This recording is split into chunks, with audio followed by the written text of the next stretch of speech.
Саламатсыздарбы урматтуу телекөрүүчүлөр, радио угармандар. Биз саат 4кө деп белгиленген басма сөз жыйынды баштайын деп чечтик. Бүгүн Республикалык штабтын пресс борборунда Кыргыз Республикасынын ички иштер министринин орун басары, Бишкек шаарынын коменданты Алмаз Оразалиев жана анын орун басары Бишкек шаарынын вице-мэри Азиз Алымкулов мырза. Ошондой эле Азиз мырза Алмаз Оразалиевдин орун басары болуп эсептелет, Бишкек шаарынын комендантынын орун басары. Бизди түз эфирден көрүп угуп жатасыздар. Буга чейинки келип түшкөн суроолордун баарына тең буюрса биздин коноктор жооп берет деп ойлойбуз. Уважаемые телезрители, уважаемые радиослушатели, мы начинаем нашу запланированную на 16:00 пресс-конференцию. У нас в пресс-центре республиканского штаба находится заместитель министра внутренних дел Кыргызской республики, комендант города Бишкек Алмаз Оразалиев и Азиз Алымкулов, вице-мэр города Бишкек, заместитель коменданта города Бишкек. Алмаз мырза. Рахмат. Чыңгыз мырза, урматтуу телекөрүүчүлөр, коронавирус инфекциянын таралышына өтө коркунуч жараткандыгына байланыштуу 2020 жылдын 24-мартынан номер 55 Кыргыз Республикасынын президентинин жарлыгына ылайык бүгүнкү күндөн баштап Бишкек шаарына аймагында өзгөчө абал киргизилип 15 апрелге чейин деп белгиленген. Бишкек гарнизон комендантынын буйругу менен комендатура түзүлүп, Бишкек шаары Токтогул көчөсүнө номер 80 дарегине жайгашкан. Кыргыз Республикасынын ички иштер министрлигинин баңгизатты мыйзамсыз жүгүрүүгө каршы күрөшүү кызматынын имаратына жайгашкан. Ошондой эле кечки саат 20:00дон баштап таңкы саат 07:00 чейин Бишкек шаарынын аймагында коменданттык саат киргизилген. Убакта толугу менен жөө жүрүүлөр, автоунаалар жүрүүлөрү токтотулат. Эгерде көрсөтүлгөн талаптарды бузуп же болбосо баш ийбей кандайдыр бир терс корончуктөрдү көрсөткөн жарандарды мыйзам чегинен чара көрүлөт. Бишкек шаарына кириш-чыгыш жолдоруна жалпы 41 блокпосттор коюлган. Андан тышкары шаар ичинде жөө жана автокойгулар чыгышат. Бүгүнкү күнү Бишкек аймагы 4 коменданттык тилкеге бөлүнгөн, ар бир тилкеге башчысы дайындалган. Бишкек гарнизон комендантынын буйругу менен коменданттын орун басарлары болуп Кыргыз Республикасынын куралдуу күчтөрүнүн курактагы аскерлердин кол башчысы полковник Карасартов Алмазбек Оганович. Ал болсо аскер көчүрмөн багытында тейлейт. Жана Бишкек шаарынын вице-мэри Алымкулов Азизбек Эсенбекович болуп дайындалды. Азизбек Эсенбекович болсо бул турмуш, тиричилик камсыздоо багытында ошону бүт тиги маселелерди тейлейт. Эгер ошондой бүгүнкү күнү мындай ыкчам маалымат ошондой болуп атат, Чыңгыз мырза, эгер уруксат берсеңиз, Азиз Эсенбековичке бир сөз берели. Рахмат, саламатсыздарбы, урматтуу көрүүчүлөр. Уважаемые граждане, уважаемые жители города Бишкек, у нас в настоящее время введен комендантский час уже. В наш колл-центр поступает ряд вопросов, которые интересуют горожан. Я бы хотел тезисно, кратко дать информацию. Значит, первый основной вопрос по передвижениям лиц, которые проживают за пределами города Бишкек, однако имеют трудовую деятельность на территории города Бишкек. Уважаемые наши граждане, всем лицам, которые проживают за территорией города Бишкек, необходимо получить справку с места работы в городе Бишкек. Работодатели обязаны предоставить справки своим сотрудникам. И на основании данных справок с завтрашнего дня мы будем предоставлять пропуска специальные. В настоящее время мы работаем над тем, чтобы эту работу автоматизировать. По поводу вопроса, что делать лицам, которые проживают на территории города Бишкек, но не имеют прописки. Данным гражданам необходимо получить справку с места жительства. Это ТСЖ, Домком или квартальная. При наличии данных справок проблем не будет. Также вопрос по ограничению общественного транспорта. Хотим напомнить, что с сегодняшнего дня общественный транспорт на территории города Бишкек остановлен полностью. Также приказом коменданта города Бишкек остановлена деятельность частных перевозчиков, то есть служб такси. В случае несанкционированного ведения деятельности в отношении руководителей данных предприятий будут приняты меры в установленном законодательством порядке. По поводу разрешенной экономической виды деятельности, кто может работать, кто не может. Значит, во-первых, медицинские учреждения, вне зависимости от форм собственности, обязаны работать. Я хочу это подчеркнуть. То ли это будет стоматологические клиники, любые медицинские учреждения обязаны работать. И владельцы данных медицинских клиник обязаны обеспечить нормальное функционирование всех этих учреждений. Я думаю, со стороны Министерства здравоохранения также эта работа по мониторингу будет вестись. По пунктам общепита. Как вы знаете, пункты общепита у нас закрыты, этот запрет он продолжается. И вместе с тем службы такси, которые могут ссылаться на доставку еды, тоже также не имеют права перевозить и людей, как сказали, мы запретили это, да? Однако есть разрешение на доставку еды, только еды. При этом любая деятельность на территории города Бишкек разрешается до 20:00.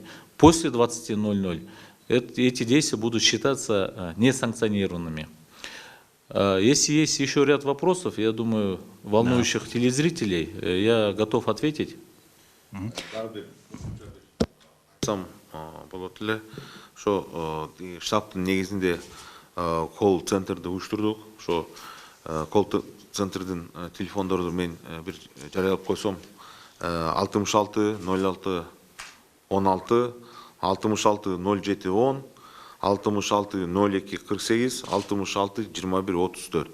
Азыркы учурда биздин IT кызматкерлер азыр бүт баягы иштеп атат.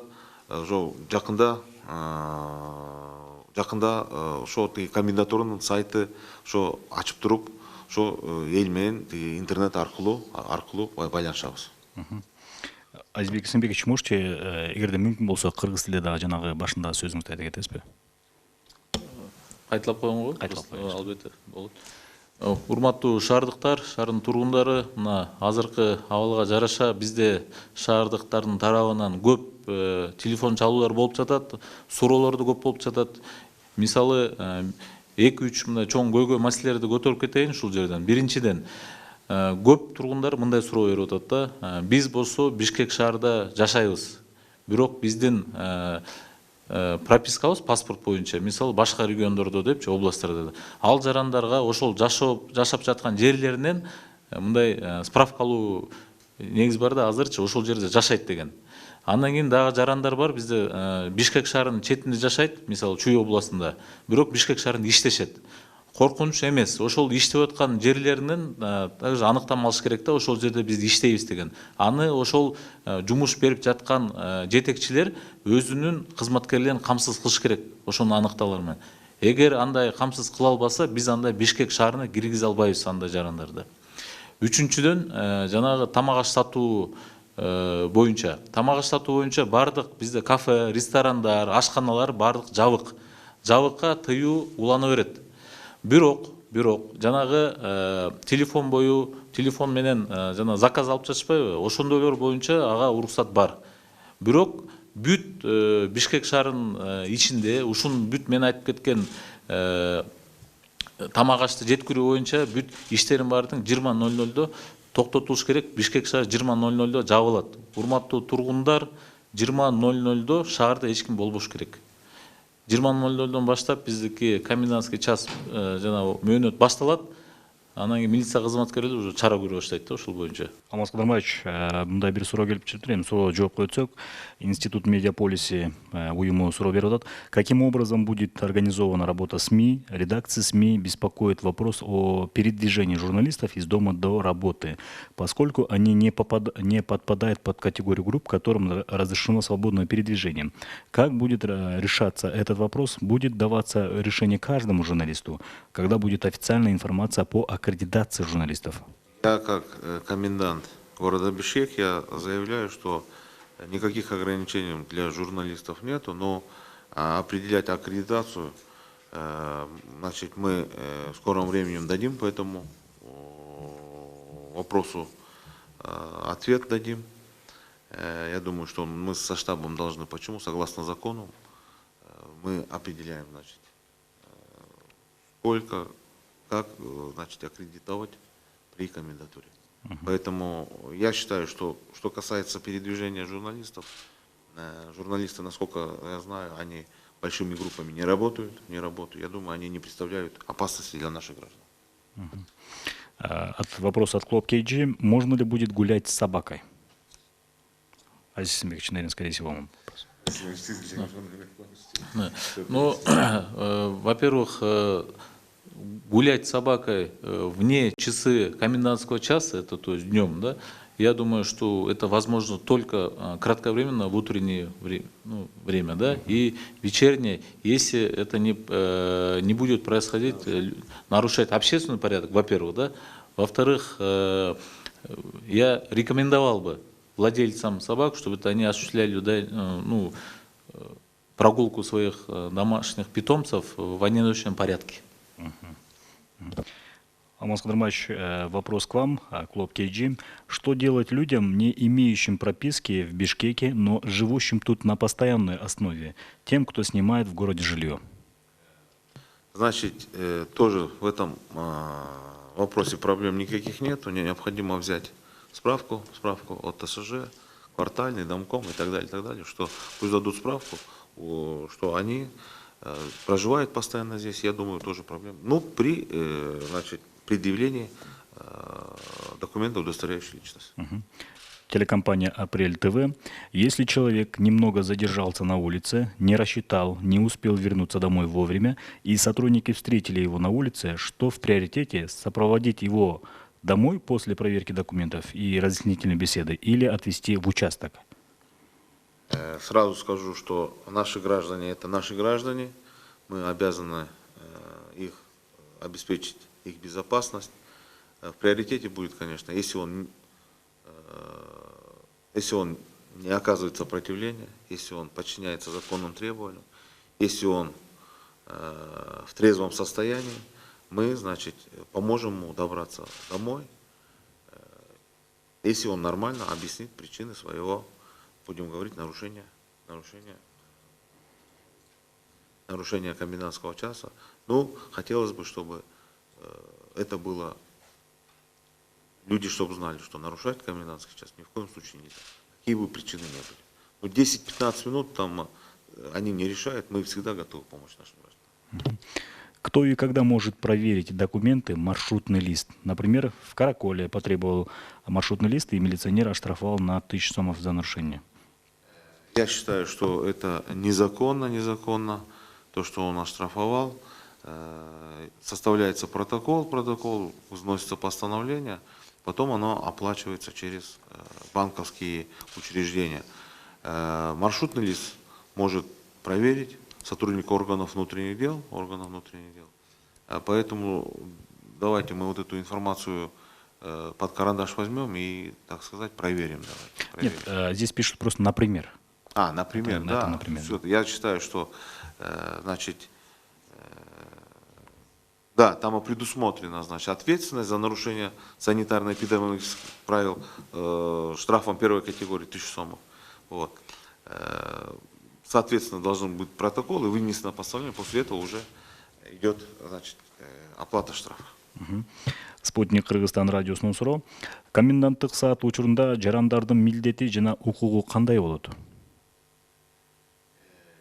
Тилекке каршы комендант саатынын учурунда жарандардын укуктары ошо боюнча чектөөлөр киргизилип атат. Ошондой эле бардыгы мен жогоруда айткандай эле бардыгы жөө жүрүүлөр, авто жүрүүлөр бүт тыюу салынат. Ошон үчүн мен тиги элибизге кайрылып элем эле тиги Бишкек тургундарга.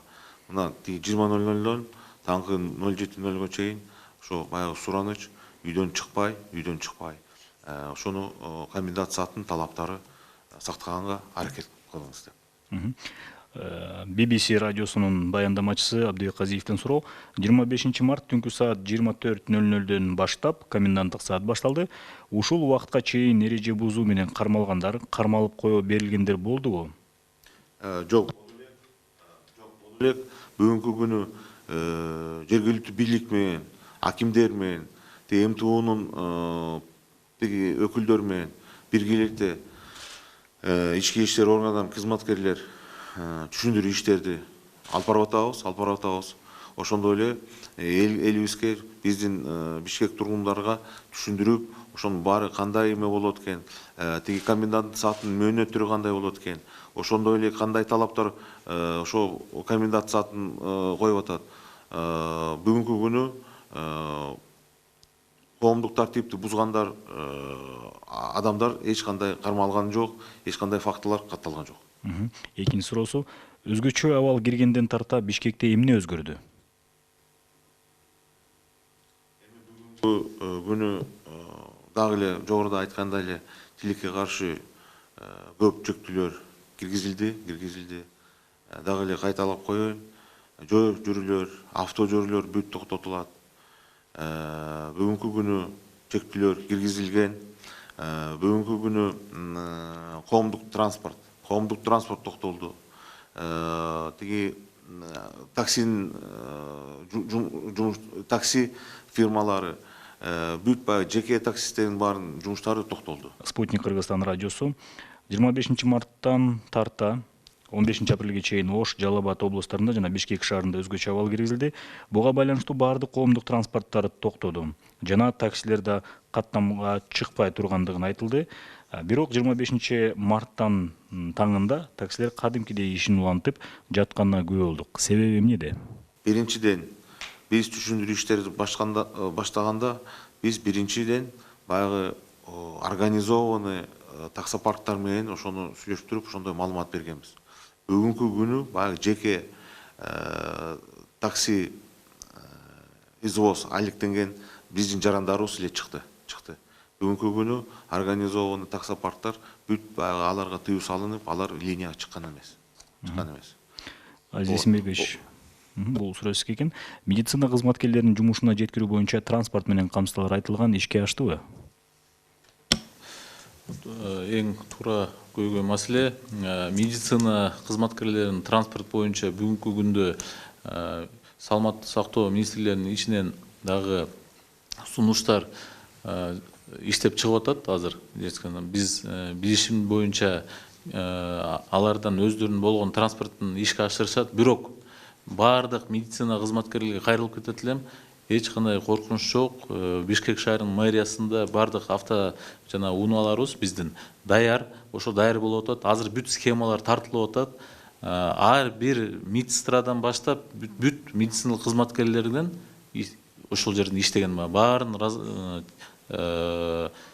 үйүнөн алып кетип, жалпы бир райондор боюнча ошол боюнча иштерди биз алып барабыз. Ал жөнүндө бул көйгөйлүү маселе, бирок коркунуч жок, аны биз чечип жатабыз, чечилет ал. Маршруттук баракчалар кимдерге берилет? Кайдан кантип алса болот? Эми урматтуу Бишкек тургундары, бул эми баягы произвольный формадан жазса болот, өзү колу менен, бирок ошого сөзсүз түрдө ошо баягы аты жөнүн көрсөттүрүп, тиги турган даректерди ошол жерге көрсөттүрүп, анан баягы кайсы максат менен 3 эле бизде вариант бар. Бул биринчи азык-түлүк дүкөнүнө барыш, аптекага жана тиги поликлиника же больницага. Ошол менен эле ошондой эле маршрутный листке ошону маршрутты көрсөтүп туруп, анан ошо жүрүшү мөөнөтүн көрсөтүш керек. Урматтуу жарандар, Бишкек шаарынын тургундары, бул боюнча дагы өзүбүздүн маалыматыбызды айта кетелик. Буга чейин дагы биз социалдык тармактарда өзгөчө ошо республикалык штабтын телеграм каналы аркылуу биздин массалык маалымат каражаттарына бул баракчалардын образецин айтканда көрсөттүк. Ошол жерден дагы алып, ошону пайдалансаңыздар болот. И анан ошол менен дагы пайдаланып, эгерде милиция кызматкерлери токтотуп текшере турган болсо, ошону көрсөңүздөр да болот. Бул азыр бүт массалык маалымат каражаттарында бар, илинип турат. Спутниктин дагы суроолору: Бишкекте каттоосу жок жарандар шаардан чыгып кетүүгө туура келеби? Бишкекте каттоосу жок жарандар шаардан чыгып кетүүгө туура келеби? Эми башында эле өзгөчө абал кире электе биз ошондой эле жарыя кылганбыз. Ошо блокпосттордо биз бүгүнкү күнү бүт баягы ошо чыгышка эле иштеп атабыз. Вот, ошон үчүн эми ачыгын эле айтыш керек. Мен жогоруда айткандай эле көп чектүүлөр киргизилип атат. Ошол кандай айтсак, бирден бир ошол чектүүлөр киргизилди да. Өзгөчө абалдын эрежелерин сактабагандар кандай жоопкерчиликке тартылат? Биринчиден, эгер комендант сааттын талаптарды аткарбай, көчөдө кармалса, анан жанында баягы документ удостоверяющий личность болсо, өзүгүн аныкталган болсо, аны комендатурага алып келип туруп, комендантский саат бүткөндөн кийин кое берет. Эгер жанында өзүгүн аныкталган документ болбосо, анда ошол 3 суткага чейин камакка алынат. Жумушка бара тургандар же зарыл иштер менен чыккандар унаа айдоо үчүн дагы уруксаат кагаздарды алыш керекпи? Сөзсүз алыш керек. Ошо баарын кызыктырган суроо, ошол уруксаат кагаздарын кайдан алыш керек, кайсы даректен алыш керек? Жок, уруксаат кагазы эмес, биз баягы жогоруда айткандай эле маршрут, кандай айтсак, маршрутный лист. Маршрутный лист эле ошол баягы өзү колу менен жазып туруп эле, баягы не обязательно аны распечатка кылып туруп, баягы типография же баягы эмелерге барып туруп, эмне себепте бүгүнкү күнү баягы принтер услугалар кылып аткандар, алар азыр бүгүнкү күнү иштебейт. Ошон үчүн биз ошого эле биз даярбыз, ошо элибиз, жарандарыбыз өзү колу менен жазса, бүт баягы эмелердин баары талаптарды аткарса, анда эч кандай маселе болбойт. Азиз Эсенбекович, бул суроо менин оюмча сизге болуш керек. Телекомпания «Апрель». Готова ли комендатура разрешить работу частных предприятий, чтобы максимальное число людей не осталось без работы? Да, это непосредственно экономическая часть, это очень важный вопрос.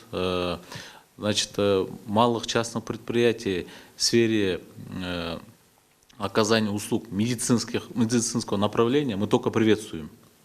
В сфере доставки или же производства по товарам, вот, именно относящимся к категории продуктов питания, мы также приветствуем. Остальным предприятиям мы бы настоятельно рекомендовали бы в первую очередь по возможности перейти на удаленный доступ работы. Если же это связано непосредственно с физическим трудом человека, то обеспечить, во-первых, санитарные нормы, и при этом, я думаю, что хозяйственные субъекты или субъекты предпринимательства могут работать.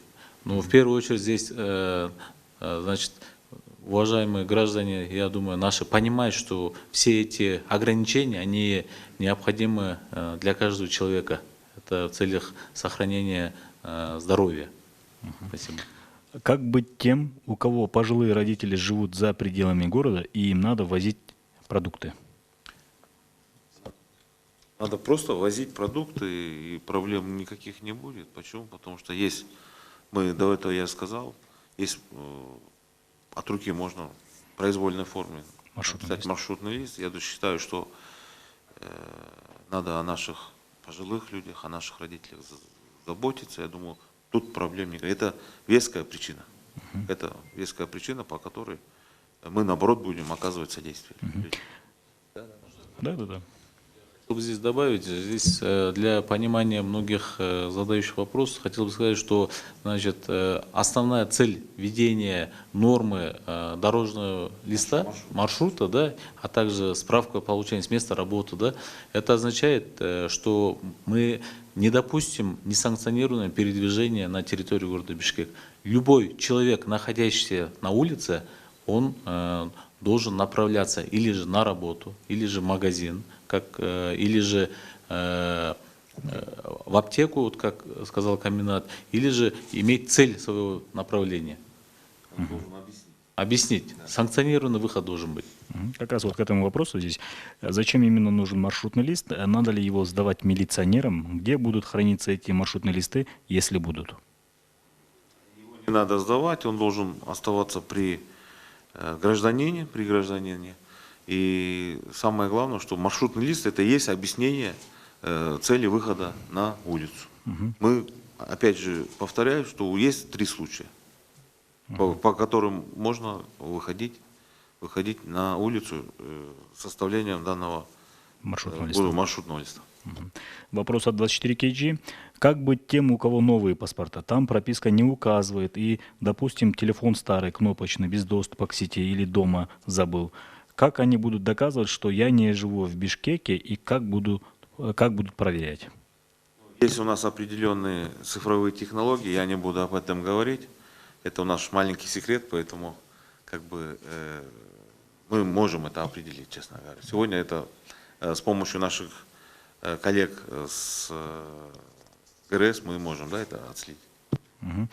Могут ли дачники выезжать за пределы города?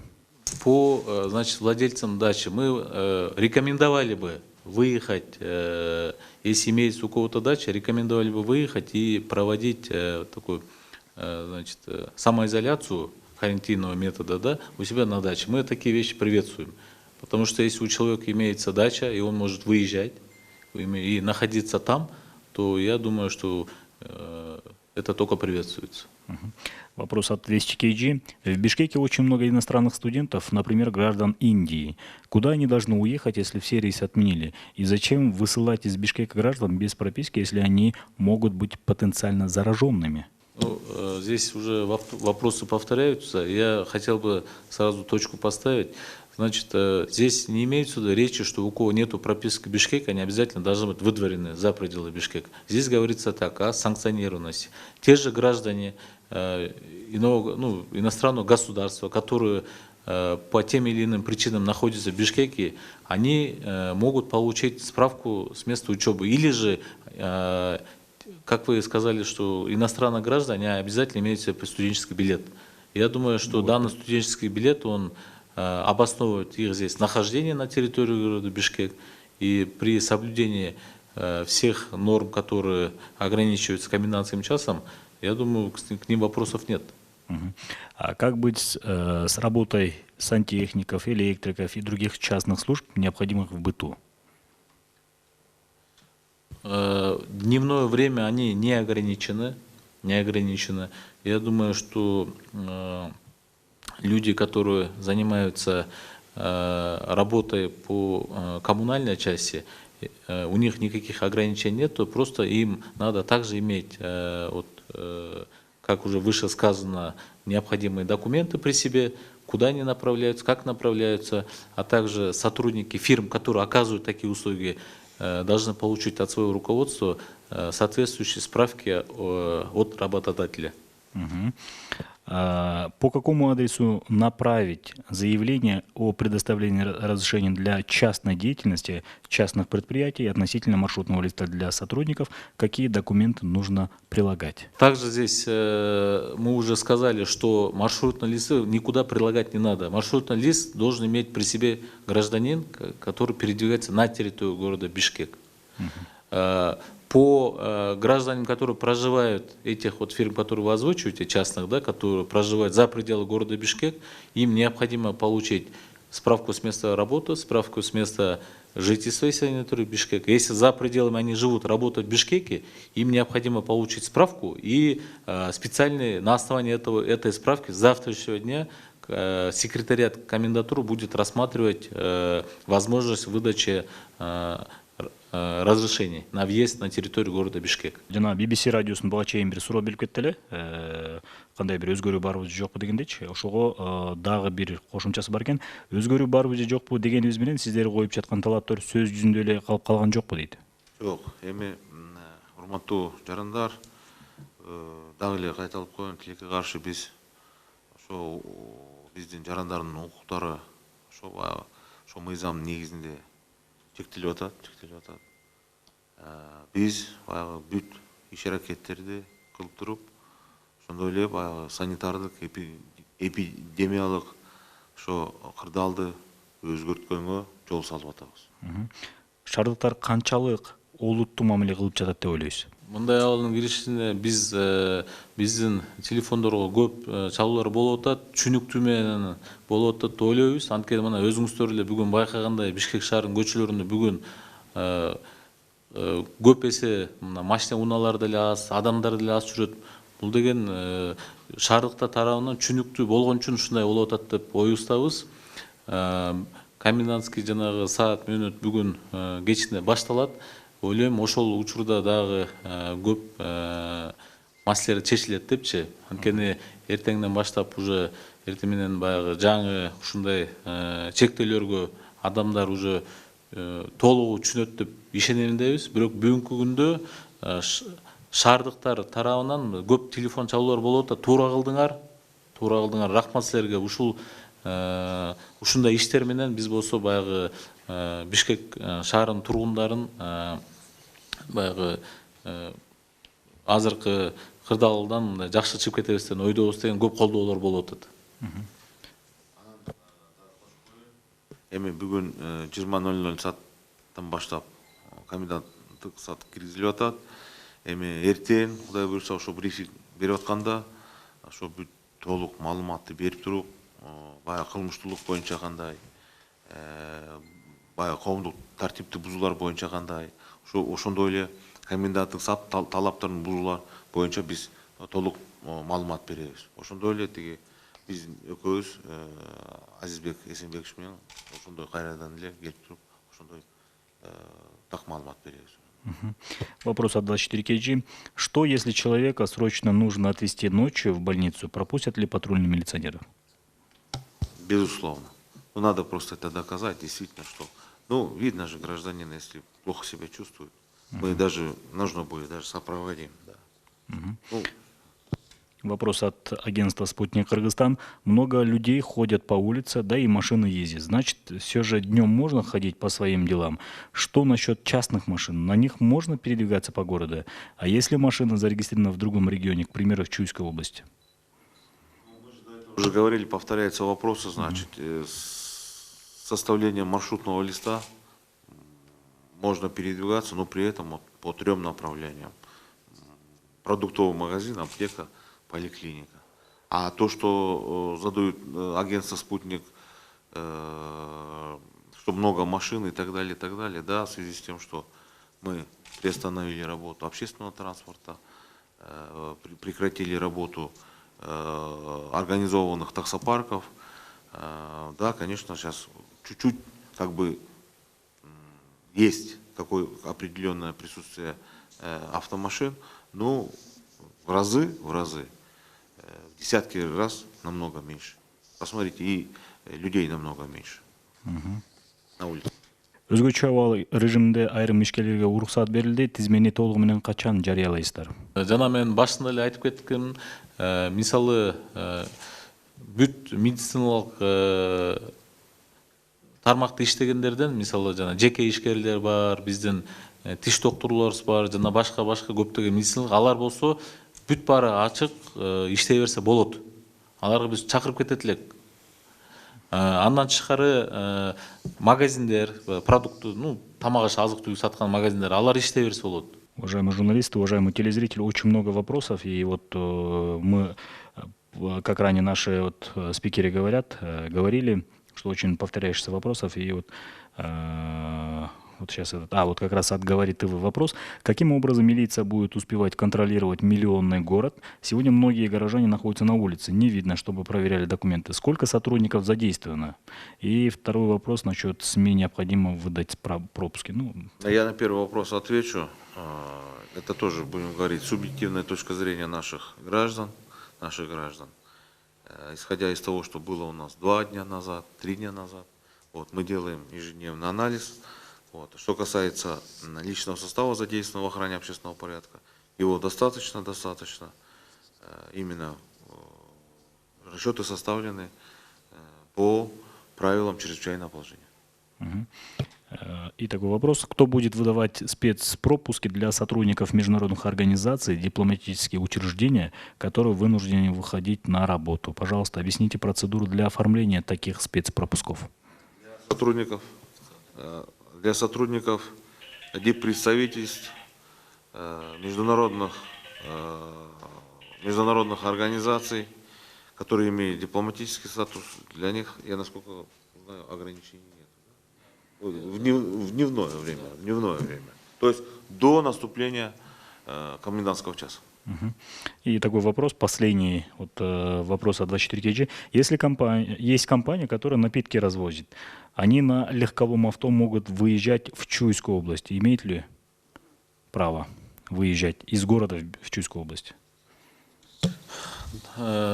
Данные по легковой авто, вы имеете в виду, развозят питьевую воду или что? Напитки. Напитки в Чуйскую область. Но я рекомендую данным компаниям организовать логистику таким образом, чтобы данная продукция довозилась до Чуйской области, до территории, и оттуда уже логистика продолжилась другим автотранспортом на территории Чуйской области. Но сразу хочу сделать ремарку и примечание, что для передвижения автотранспорта, перевозящих продукты питания, питьевую воду и другое, никаких ограничений нет. Это делается в целях системной работы, и поэтому я думаю, что такие компании должны сами выработать логистику с учетом нынешних реалий. Алмаз Кадырмаевич, Азиз Есенбекович, спасибо вам за такие подробности. Уважаемые телезрители, радиослушатели, мы завершаем на этом нашу пресс-конференцию. Мы получили, надеюсь, ответы на все наши вопросы. У нас сегодня в пресс-центре республиканского штаба были заместитель министра внутренних дел Кыргызской республики Оразалиев Алмаз Кадырмаевич, это комендант города Бишкек, и вице-мэр города Бишкек Алымкулов Азизбек Эсенбекович, заместитель коменданта города Бишкек.